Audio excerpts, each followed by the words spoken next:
ఒకప్పుడు దేశంలోనే అవార్డులు, రివార్డులు తీసుకున్న ఆంధ్రప్రదేశ్ పోలీసులు ఇప్పుడు ప్రభుత్వాలు మారేసరికి అదే దేశంలోనే మన పోలీసుల పెర్ఫార్మెన్స్ చిట్ట చివరి నుండి రెండో స్థానంలోకి నిలిచే పరిస్థితులు వచ్చాయి. అధికారికంగా ఆ విధమైనటువంటి ర్యాంకింగ్స్ కేంద్ర ప్రభుత్వ సంస్థలే ప్రకటిస్తూ ఉన్నాయి.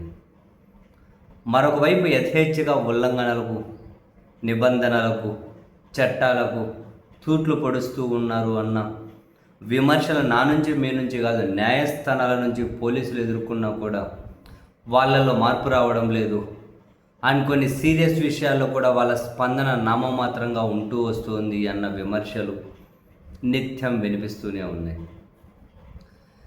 సరే, వీళ్ళ పెర్ఫార్మెన్స్ దేశంలో చిట్ట చివరి స్థానాల్లో పోతూ ఉన్నా, నిబంధనలు ఉల్లంఘిస్తూ ఉన్నా పర్లేదు, వ్యవస్థలను గాడిగాడిన పెట్టాలి అంటే ఎక్కడికక్కడ వాటిని ఎత్తి చూపుతూ రావాల్సిన అవసరం ఉంటుంది. నీ రోజునో నా రోజునో ఇంకొక రోజునో అది అరణ్య రోజునలాగా మిగిలిపోతూ ఉన్నా, బట్ సిస్టమ్ ఎలా పనిచేస్తుంది అన్న దాని మీద చర్చ అయితే జరగాల్సిందే. బహుశా ఆశతోనేనేమో వైఎస్ జగన్మోహన్ రెడ్డి గారు కూడా తాజాగా రాత్రి ఒక ట్వీట్ చేశారు. No police, no police, no police అని హెడ్డింగ్ పెట్టి ఆయన ప్రధానంగా ప్రస్తావించిన అంశం, ఆంధ్రప్రదేశ్ అనేది ఒక జంగిల్ రాజుగా మారిపోతుంది, కాగితాలపై మాత్రమే పోలీసులు కనిపిస్తున్నారు. గిరిజనులు, మహిళలు, పేదలు సహాయం కోసం అర్థనాదాలు చేస్తున్నప్పుడు, వారు సహాయం కోసం అర్జిస్తున్నప్పుడు నో పోలీస్.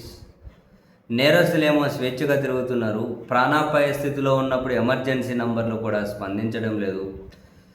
ఫలితం అమాయకుల ప్రాణాలు పోతూ ఉన్నాయి. కానీ అధికారంలో ఉన్న వాళ్ళు ప్రజల భద్రతను గాలికి వదిలేసి అవినీతి, రాజకీయ ప్రయోజనాలు, ప్రచార స్టంట్లపై దృష్టి పెడుతూ ఉన్నారు అని చెప్పి రెండు అంశాలను ప్రస్తావించారు.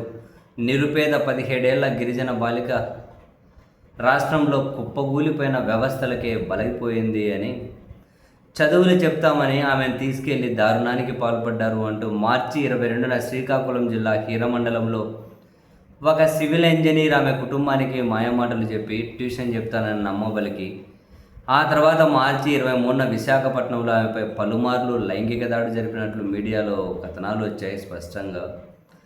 తర్వాత మార్చి 24న ఆ బాలిక మృతదేహాన్ని ఆమె తల్లిదండ్రుల ఇంటికి డోర్ డెలివరీ చేశారు.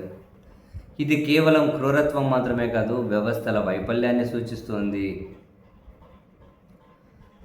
అని చెప్పి ఆయన మార్కాపురంలో జరిగిన బస్సు ప్రమాదం, అక్కడ ఒక ప్రత్యక్ష సాక్షి చెబుతారు కదా, ఎన్నిసార్లు ఫోన్ చేసినా స్పందించలేదు అని చెప్పి ఆ అంశాన్ని కూడా ప్రస్తావించుకుంటూ స్పందించాల్సిన వ్యవస్థలు కుప్పకూలిపోయాయి, 14 మంది ప్రాణాలు కోల్పోయాయి అని. చంద్రబాబు నాయుడు గారి ప్రభుత్వంలో పిఆర్ స్టంట్స్ తప్ప పరిపాలన లేదని మరోసారి తేలిపోయింది. రెడ్ బుక్ పాలనలో పోలీసులు అచేతనంగా మారిపోయారు. రక్షణ లేక ప్రజలు బాధలు పడుతున్నారు. రాష్ట్రంలో ఉన్న వాస్తవిక పరిస్థితి ఇదేనని చెప్పి, hello India, no police, no police, no police in Andhra Pradesh అని జగన్మోహన్ రెడ్డి గారు ట్వీట్ చేశారు.